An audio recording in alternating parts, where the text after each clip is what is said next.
Dears, എല്ലാവർക്കും ദിജോസ് വേൾഡിൻ്റെ പുതിയൊരു വീഡിയോയിലേക്ക് സ്വാഗതം.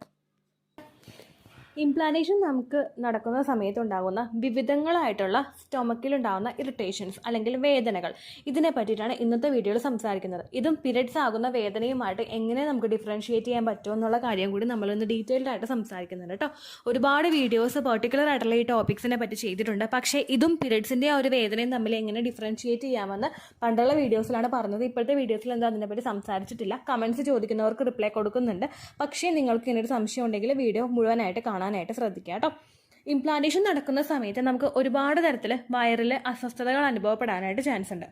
ചിലപ്പോൾ എനിക്ക് അനുഭവിക്കുന്ന വേദനയായിരിക്കില്ല എൻ്റെ സിസ്റ്റർക്കോ അല്ലെങ്കിൽ എൻ്റെ സിസ്റ്ററിൻ ലോയ്ക്കോ അനുഭവപ്പെടുന്നത്. പലർക്കും പലതരത്തിലാണ് വ്യത്യാസം ഉണ്ടാകുന്നത്. ചിലപ്പോൾ എൻ്റെ ഫസ്റ്റ് പ്രഗ്നൻസിയിൽ ഉണ്ടാകുന്ന അതേ വേദനയായിരിക്കില്ല എൻ്റെ സെക്കൻഡ് പ്രഗ്നൻസിയിൽ അനുഭവപ്പെടുന്നത്. അതുകൊണ്ട് ഇന്ന വേദനകൾ മാത്രമേ പ്രഗ്നൻ്റ് ആകുന്ന ഒരു സ്ത്രീക്ക് സ്റ്റാർട്ടിംഗ് സ്റ്റേജിൽ ഉണ്ടാവൂ എന്ന് നമുക്ക് ഡിഫറൻഷിയേറ്റ് ചെയ്ത് പറയാനായിട്ട് സാധിക്കില്ല. പലർക്കും ഡിഫറെൻ്റ് ആയിട്ടുള്ള വേദനകളായിരിക്കും കേട്ടോ ഉണ്ടാകുന്നത്.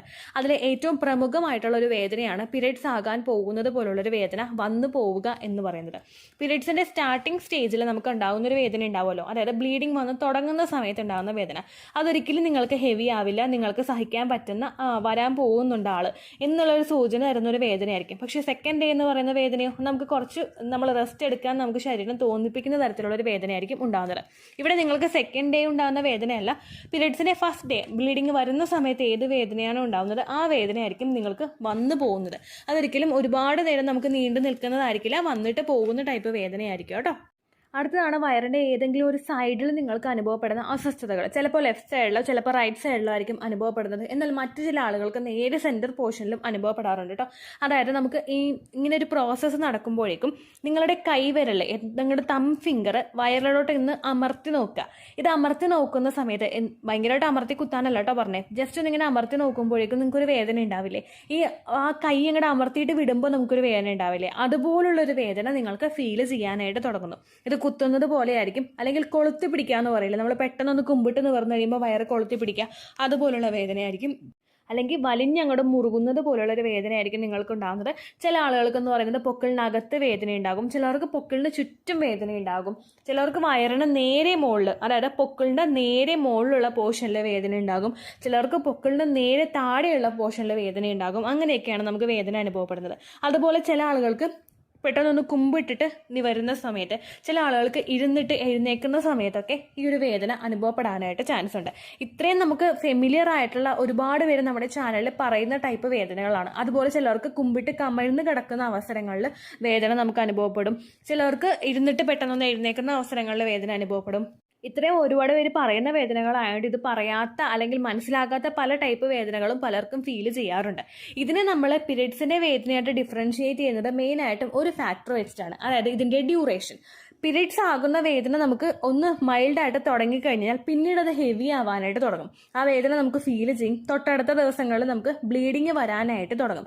എന്നാൽ നമ്മൾ പ്രഗ്നൻ്റ് ആകുന്ന സമയത്താണ് ഈ വേദന വരുന്നതെങ്കിൽ അതിൻ്റെ ഡ്യൂറേഷൻ ഭയങ്കര ഷോർട്ടായിരിക്കും. ഡ്യൂറേഷൻ എന്ന് പറയുമ്പോഴേക്കും അതിൻ്റെ ദൈർഘ്യം ഭയങ്കര ഷോർട്ടായിരിക്കും. കുറച്ച് നേരം നമുക്ക് ഉണ്ടാകും, പിന്നെ കുറേ മണിക്കൂറത്തേക്ക് നമുക്ക് ഉണ്ടാവില്ല, പിന്നെയും കുറച്ച് നേരം നമുക്ക് ഉണ്ടാകും, പിന്നെ കുറേ മണിക്കൂറത്തേക്ക് ഉണ്ടാവില്ല. അങ്ങനെ ഒരു രീതിക്ക് നിങ്ങൾക്ക് പീരിയഡ്സ് ആണോ പ്രഗ്നൻസി ആണോ എന്ന് വേർതിരിച്ചറിയാനായിട്ട് സാധിക്കും. ഇതിന് ആ ഒരു പീരിയഡ്സിന്റെ വേദനയും ഇതുമായിട്ട് ഡിഫറൻഷിയേറ്റ് ചെയ്യുമ്പോൾ പല ഡോക്ടേഴ്സും പറയുന്നത് ഇത് ഓൺ ആൻഡ് ഓഫ് പെയിൻ ആണെന്നാണ് പറയുന്നത്. അതായത് പെട്ടെന്ന് ഓൺ ആവും, ഓഫ് ആവും, അങ്ങനെയുള്ളൊരു വേദനയാണ് ഈ പീരിയഡ്സിന്റെ ക്രാംസുമായിട്ട് നമ്മൾ കമ്പയർ ചെയ്യുമ്പോൾ ഇതിന് ഉണ്ടാവുന്നത്. പിന്നെ ഇത് ഒട്ടും ഹെവി ആവില്ല. ഹെവി ആവില്ല എന്ന് പറയുന്നത് നമുക്ക് പീരിയഡ്സിന്റെ സെക്കൻഡ് ഡേയുടെ വേദനയ്ക്ക് നമുക്ക് കമിഴ്ന്ന് കിടക്കാൻ തോന്നും, ചൂട് പിടിക്കാനായിട്ട് തോന്നും, അങ്ങനെയുള്ള ഇറിറ്റേഷനൊക്കെ ഉണ്ടാവില്ലേ. പക്ഷേ ഇതിന്റെ സമയത്ത് നമുക്ക് ഒരിക്കലും അത്രത്തോളം ഇറിറ്റേഷൻ ഉള്ളൊരു വേദന നമുക്ക് ഉണ്ടാവില്ല. അതുപോലെ തന്നെ ഇതൊരിക്കലും നമുക്ക് ഇൻക്രീസ് ആവേയില്ല, അങ്ങോട്ട് ആ ഒരു നോർമൽ സ്റ്റേജിൽ തന്നെ അങ്ങോട്ട് നിൽക്കുകയുള്ളൂ.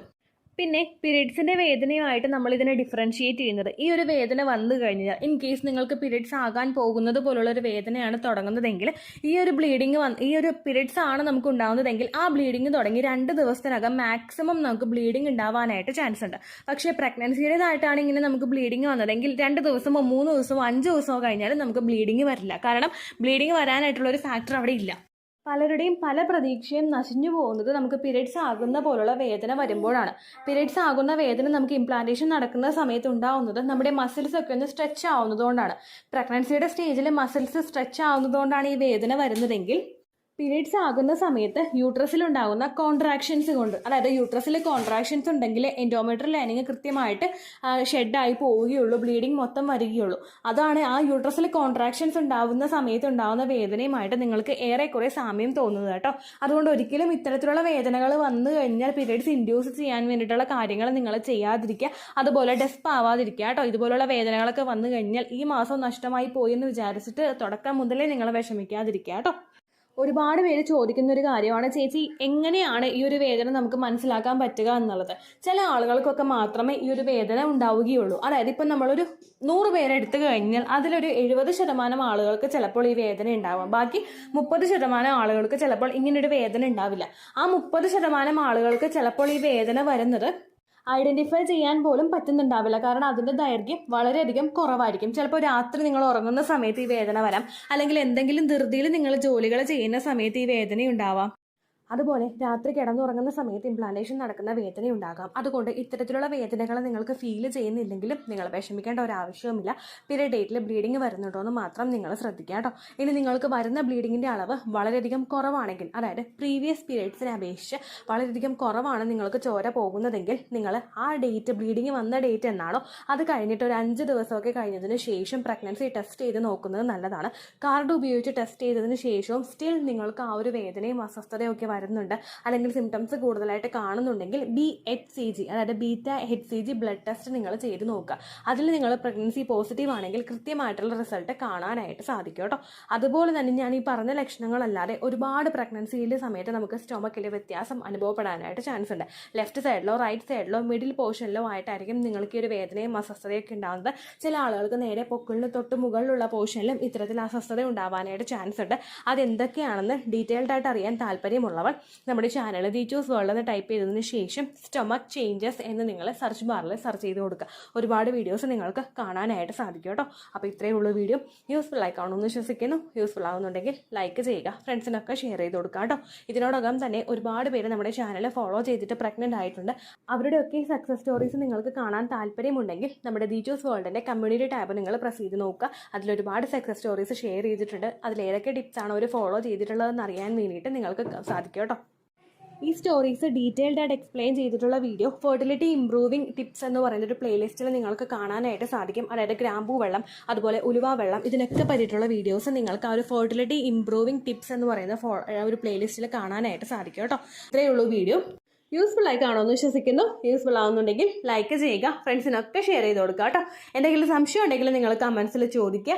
പണ്ടത്തെ വീഡിയോയ്ക്ക് കമൻസ് ഇടുന്നവർക്ക് റിപ്ലൈ ലഭിക്കുന്നില്ലെങ്കിൽ ലേറ്റസ്റ്റ് ആയിട്ട് ഞാൻ ഏത് വീഡിയോ ആണ് അപ്ലോഡ് ചെയ്യുന്നത് അതിന് താഴെ കമൻറ്റ് ഒന്ന് കോപ്പി പേസ്റ്റ് ചെയ്യാനായിട്ട് ശ്രദ്ധിക്കുക കേട്ടോ. അതുപോലെ ഓവുലേഷൻ ഡേറ്റ് കാൽക്കുലേറ്റ് ചെയ്ത് തരാനായിട്ട് റിക്വസ്റ്റ് ചെയ്യുന്ന ആളുകൾ എത്രയാണോ സൈക്കിൾ ലെങ്ത് അത് മെൻഷൻ ചെയ്യാനായിട്ട് ശ്രദ്ധിക്കുക. സൈക്കിൾ ലെങ്ത് എന്നതുകൊണ്ട് ഉദ്ദേശിച്ചത് ഓരോ മാസവും എത്ര ദിവസം കൂടുമ്പോഴാണോ ബ്ലീഡിങ് വരുന്നത് അതാണ് സൈക്കിൾ ലെങ്ത്. കഴിഞ്ഞ മാസം ഒരു 8-ാം തീയതിയാണ് ബ്ലീഡിങ് ആയതെങ്കിൽ ഈ മാസം 6-ാം തീയതിയാണ് ബ്ലീഡിങ് ആയതെങ്കിൽ കഴിഞ്ഞ മാസം 8-ാം തീയതി മുതൽ ഈ മാസം 6-ാം തീയതി വരെ എത്ര ദിവസമുണ്ടോ അത് കാലണ്ടറിൽ എണ്ണി തിട്ടപ്പെടുന്നതാണ് നിങ്ങളുടെ സൈക്കിൾ ലെങ്ത്. സൈക്കിൾ ലെങ്ത് നമ്മൾ കൃത്യമായിട്ട് കാൽക്കുലേറ്റ് ചെയ്യുകയാണെങ്കിൽ ഓവുലേഷൻ ഡേറ്റ് എളുപ്പത്തിൽ കണ്ടുപിടിക്കാൻ വേണ്ടിയിട്ട് ഒരുപാട് ആപ്ലിക്കേഷൻസും ഒരുപാട് ഓൺലൈൻ ആയിട്ടുള്ള വെബ്സൈറ്റുകളും ഇന്ന് നമുക്ക് അവൈലബിൾ ആണ്. പ്ലേ സ്റ്റോറിൽ പോയിട്ട് ഓൺലൈൻ ഓവുലേഷൻ ട്രാക്കർ എന്ന് ടൈപ്പ് ചെയ്ത് കഴിഞ്ഞാൽ നിങ്ങൾക്ക് അതുമായിട്ട് ബന്ധപ്പെട്ടിട്ടുള്ള ആപ്ലിക്കേഷൻസ് കിട്ടും. അത് പറ്റുന്നില്ല എങ്കിൽ ഗൂഗിളിൽ പോയിട്ട് ഓൺലൈൻ ഓവുലേഷൻ കാൽക്കുലേറ്റർ എന്ന് ടൈപ്പ് ചെയ്ത് കഴിഞ്ഞാൽ അതുമായിട്ട് ബന്ധപ്പെട്ടിട്ടുള്ള വെബ്സൈറ്റുകൾ നിങ്ങൾക്ക് കിട്ടും. അതിൽ നിങ്ങളുടെ ലാസ്റ്റ് മന്തിലെ മെൻസ്ട്രേഷൻ്റെ ഡേറ്റും ഒപ്പം ഞാൻ ഈ പറഞ്ഞ രീതിക്ക് നിങ്ങൾ കാൽക്കുലേറ്റ് ചെയ്യുന്ന സൈക്കിൾ ലെങ്ത്തും എൻ്റർ ചെയ്ത് കൊടുക്കുകയാണെങ്കിൽ നിങ്ങൾക്ക് കൃത്യമായിട്ട് ഓവുലേഷൻ ഡേറ്റ് കണ്ടുപിടിക്കാനായിട്ട് സാധിക്കും. ഫെർട്ടൈൽ ടൈം പീരീഡും നിങ്ങൾക്ക് കിട്ടും. അതായത് എത്ര ദിവസം മുതൽ കോൺടാക്ട് ചെയ്ത് തുടങ്ങിക്കഴിഞ്ഞാൽ നിങ്ങൾ പ്രഗ്നൻ്റ് ആകും എന്നുള്ളൊരു ഡേറ്റും നിങ്ങൾക്ക് പ്രോപ്പറായിട്ട് കിട്ടും കേട്ടോ. ഇത് കാൽക്കുലേറ്റ് ചെയ്യുന്ന സമയത്ത്, സൈക്കിൾ ലെങ്ത് കാൽക്കുലേറ്റ് ചെയ്യുന്ന സമയത്ത് നിങ്ങളുടെ ആ ഒരു കലണ്ടറിൽ നോക്കി തന്നെ നിങ്ങൾ കാൽക്കുലേറ്റ് ചെയ്യുക. പല മാസങ്ങളിലും 30-31 ദിവസമുണ്ട്. അതുകൊണ്ടാണ് അങ്ങനെ പറഞ്ഞത്. ഒപ്പം നിങ്ങൾക്ക് ബ്ലീഡിങ് തുടങ്ങിയ ദിവസത്തിന് വേണം നിങ്ങൾ ഡേ 1 ആയിട്ട് എടുക്കാൻ വേണ്ടിയിട്ട്. സ്പോട്ടിങ് തുടങ്ങിയ ദിവസത്തിനെ, അതായത് ചെറുതായിട്ട് ഡിസ്ചാർജ് പോയി തുടങ്ങിയ ദിവസത്തിനെ നിങ്ങൾ കൺസിഡർ ചെയ്യേണ്ട ആവശ്യം ഇല്ല കേട്ടോ. അപ്പോൾ ഇത്രയേ ഉള്ളൂ വീഡിയോ. അടുത്തൊരു വീഡിയോ ആയിട്ട് നമുക്ക് വീണ്ടും കാണാം. ബൈ.